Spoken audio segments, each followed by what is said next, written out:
Good morning and welcome to Quitting Together. My name is Aaron, and I want you to know that I'm so proud of you for stopping by here because that shows that you are ready to make some sort of change in your life.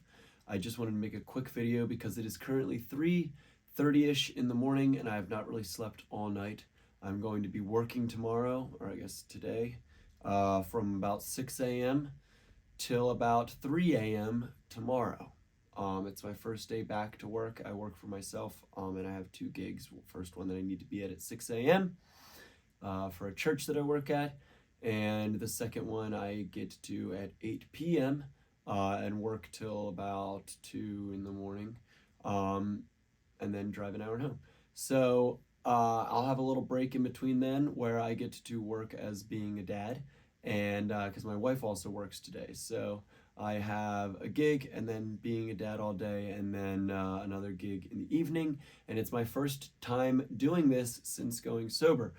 This is my regular Sunday that happens every week for me, other than I've taken this entire week off to focus on this recovery stuff.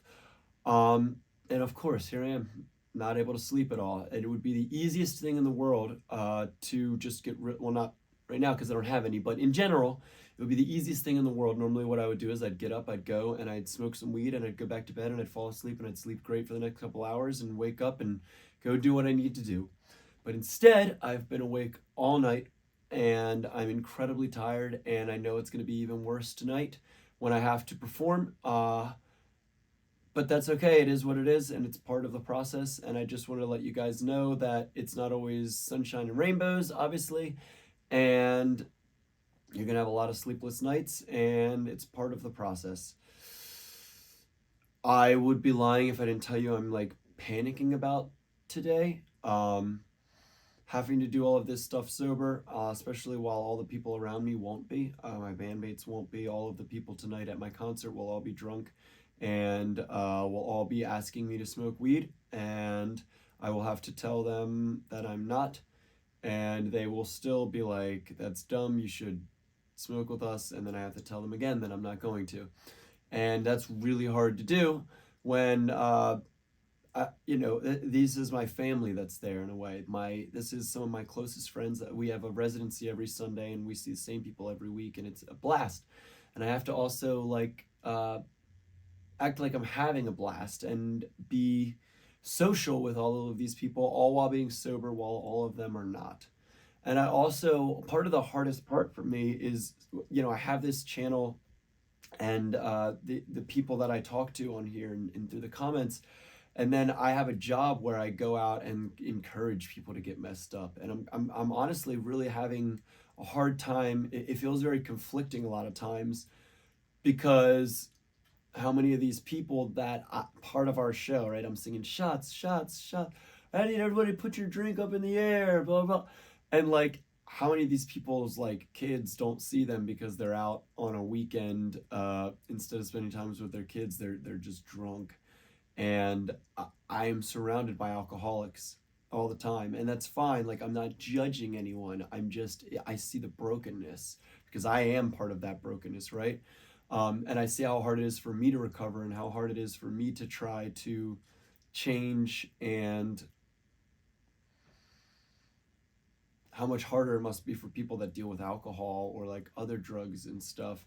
And here I am encouraging their addiction while I live such a weird life, right? I work at a church where we have one of the biggest recovery programs in the whole state, and that works out of our church, and I've seen the lives that are changed from that.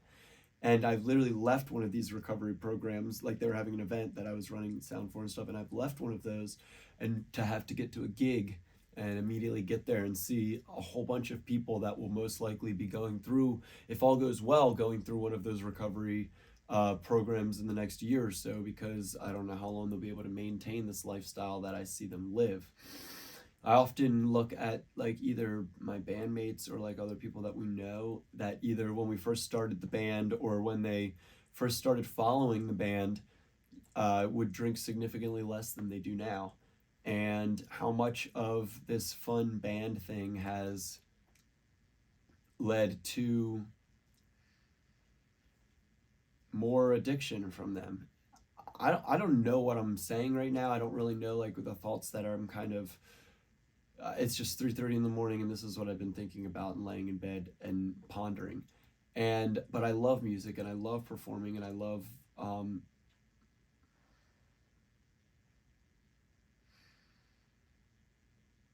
I don't know what I love right now.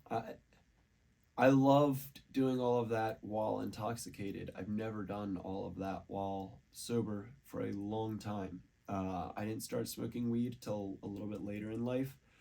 I think I was 23, maybe 24, probably about 23. And as soon as I smoked for the first time, it was like everything, like it just, as soon as I started smoking, it became a regular thing pretty quickly. And then my entire life became based around it. And I think I've not really ever had the ability to objectively look at it because I've always been high while trying to examine myself. And I've never really taken very long breaks at all. Um, Even now, I haven't taken a long break. It's been almost a week.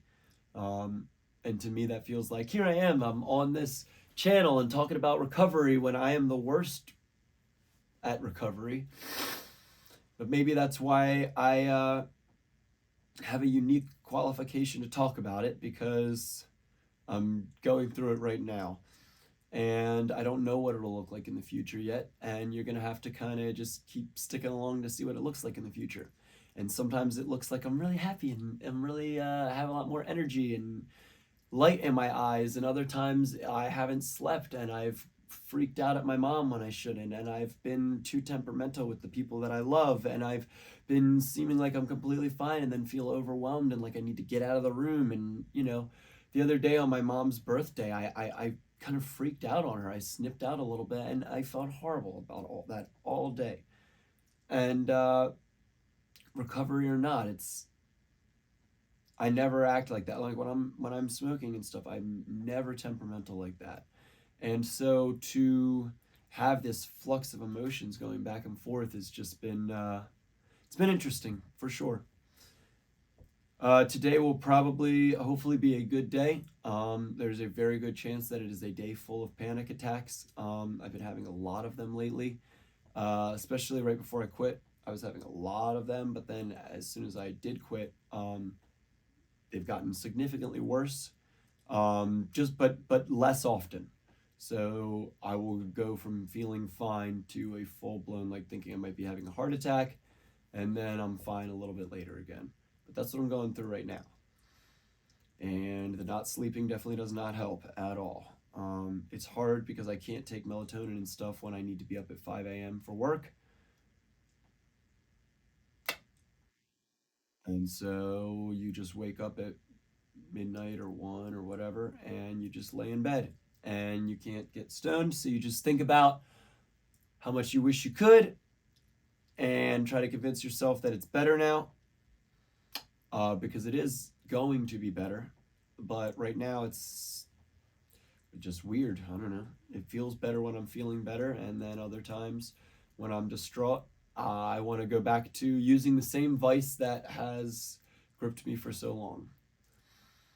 And so I guess I don't know why I'm filming this video other than to just try to capture how I feel in the middle of the night when I cannot sleep and I cannot smoke.